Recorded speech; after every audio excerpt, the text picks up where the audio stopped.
সব সময় আমরা ভবিষ্যৎকে প্রাধান্য দিই। শয়তান আমাদেরকে বুঝায় আজকে নয় কালকে, আজকে নয় কালকে। এত তাড়াতাড়ি তো সময় হয় নাই, এখনও তো তুমি বুড়ো হও নেই, এখনও তোমার চুল দাড়ি পাকে নাই, এখনই নামাজ পড়া দরকারটা কি? এই শয়তান আমাদেরকে এইভাবে ভবিষ্যতের ওয়াসওয়াসা দিয়ে আমাদেরকে দিন ধর্ম থেকে দূরে রাখে।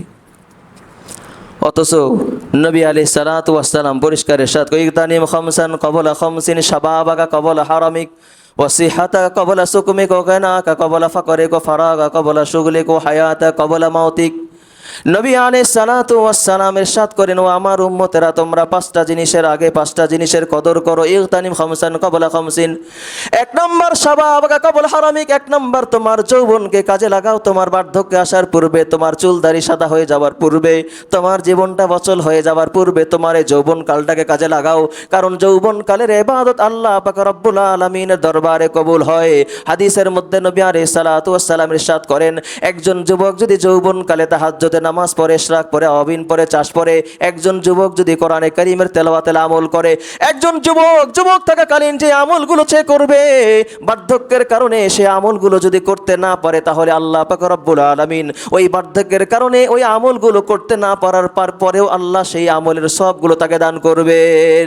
একজন মুসলমান যৌবনকালে তাহাজ্জুদ পড়তো, বৃদ্ধকালে পড়তে পারছে না, আল্লাহ ওই মুসলমানকে তাহাজ্জুদের সওয়াব দান করবেন বৃদ্ধকালে।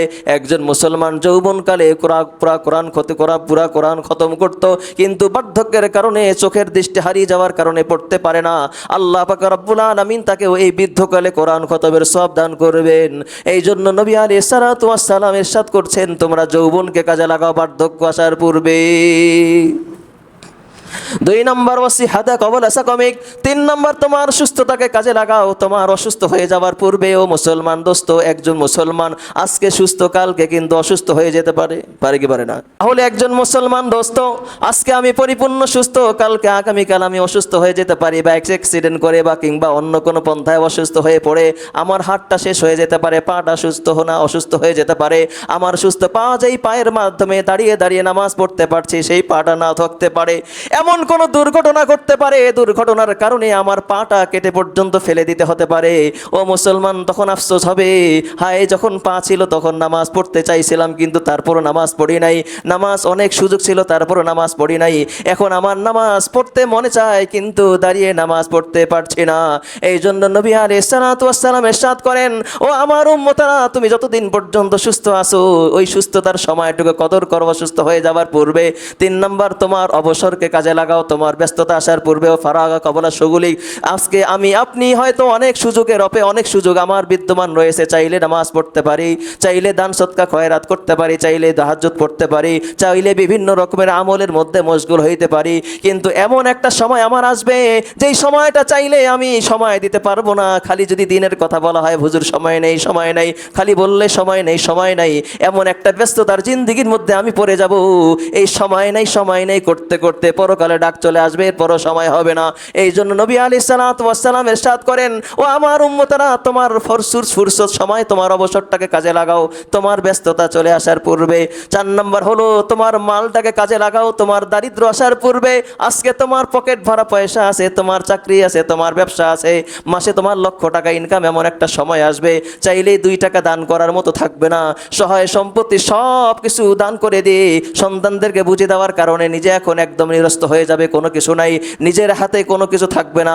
তখন আমার সামনে একজন ফকির, একজন মিসকিন এসে যখন হাত পাতবে, করুণ সুরে আমার কাছে পাতবে, হাত চাইবে, খয়রাত চাইবে, তখন পকেটটাতে হাত দিব, কিন্তু মানিব্যাগটা খুলে দেখবো পুরা মানিব্যাগ ফাঁকা, 2 টাকা সেখানে দেওয়ার মতন, দান করার মতো নাই।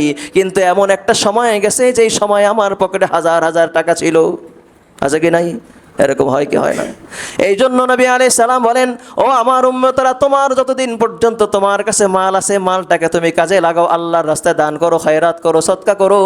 যেই মালটা তুমি আল্লাহর রাস্তায় দান করবে সেটাই তোমার রয়ে যাবে, আর যেই মালটা তুমি রেখে যাবে সেটাই বিভিন্ন জন নিয়ে কারাগারির মারামারি করতে আরম্ভ করবে। পাঁচ নম্বর হলো হায়াতা কবলা মাউতিক। পাঁচ নম্বর নবী আলাইহিস সালাতু ওয়াস সালাম ইরশাদ করেন, তোমার জীবনটাকে কাজে লাগাও তোমার মৃত্যু আসার পূর্বে। তোমার যখন মৃত্যু চলে আসবে, মৃত্যু চলে আসার আগে তুমি ওই সময়টুকু কাজে লাগাও, তোমার জীবনকে কাজে লাগাও। যখন তোমার সামনে আজরাইল চলে আসবে, আজরাইল এসে তোমার জানটা কবজ করতে চাইবে, আজরাইলকে দেখে তোমার চোখ দুটো উল্টে যাবে, শরীর তোমার ভয়ে কাঁপতে আরম্ভ করবে। আজরাইলকে বলবে, ভাই আজরাইল, আমাকে মাত্র একটা সেকেন্ড সময় দাও, 2 সেকেন্ড সময় দাও, 1 মিনিট সময় দাও।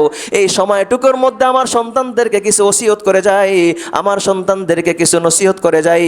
আমাকে একটু সময় দাও, 2টা রাকাত নামাজ আমি পড়ে যাই।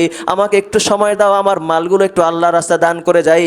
কিন্তু আমাকে এক মুহূর্ত সময় দেওয়া হবে না, সেই সুযোগটা আমাকে দেওয়া হবে না। তখন আফসোস করতে হবে, হায় আফসোস, যদি সামান্য পরিমাণ একটু সময় পেতাম তাহলে হয়তো আরও কিছু সৎকা করতে পারতাম, সন্তানদেরকে কিছু নসিহত করে যেতে পারতাম, যেটা আমার পরকালে পুঁজি হবে, পরকালে আমার কাজে আসবে। কিন্তু সেই সুযোগটা আমার দেওয়া হবে না। আজরাইল আসার সঙ্গে সঙ্গে আমার জীবনটাকে হরণ করে নেওয়া হবে, কবজ করে ফেলা হবে। এই জন্য নবী আলাইহিস সালাতু ওয়াস সালাম বলছেন, তোমার জীবনটাকে কাজে লাগাও মউত আসার পূর্বে। সুতরাং একজন মুসলমান এই 5 জিনিস আসার পূর্বে যদি 5টা জিনিসকে কদর করে তাহলে তার জিন্দেগি সার্থক হবে।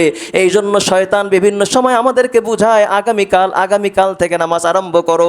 একজন মুসলমান যখন নামাজের দাওয়াত দেয়, দাওয়াতে তাবলীগের মাধ্যমে নামাজের দাওয়াত দেয়, তখন আমরা বলি, ভাই এই সপ্তাহ নয়, আগামী শুক্রবার থেকে আরম্ভ করব। শুক্রবার পার হয়ে যায়, বলে ভাই সামনে রমজান থেকে আরম্ভ করব।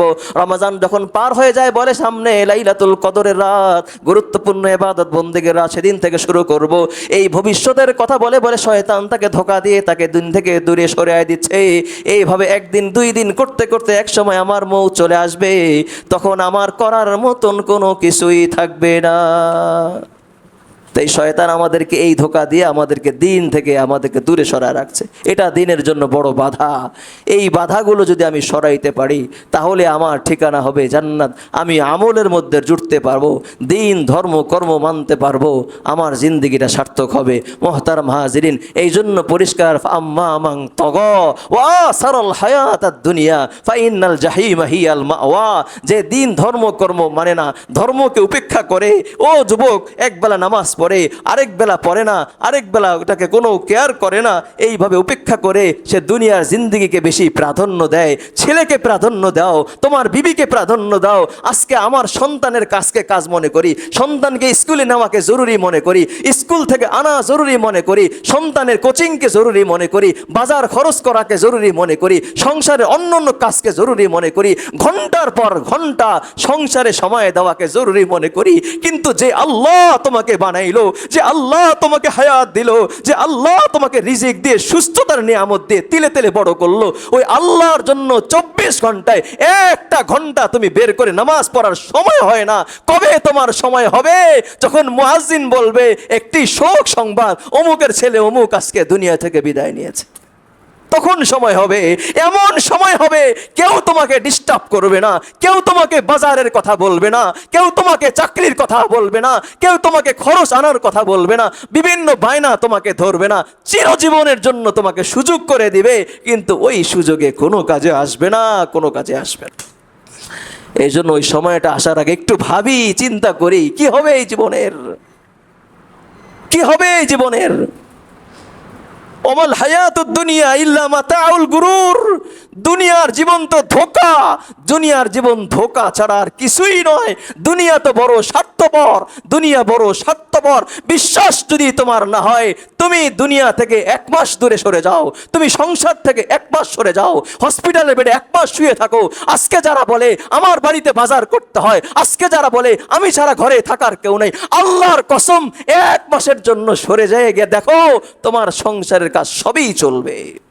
তোমার ছেলের স্কুলে নেওয়া চলবে, বাজার চলবে, বিবির ভরণ পোষণ সব চলবে। সুতরাং দুনিয়া তোমাকে ধোঁকা দিচ্ছে, তুমি ছাড়া চলবে না। বন্ধু, ভুল কথা, আমি ছাড়া সবই চলবে, সবই চলবে।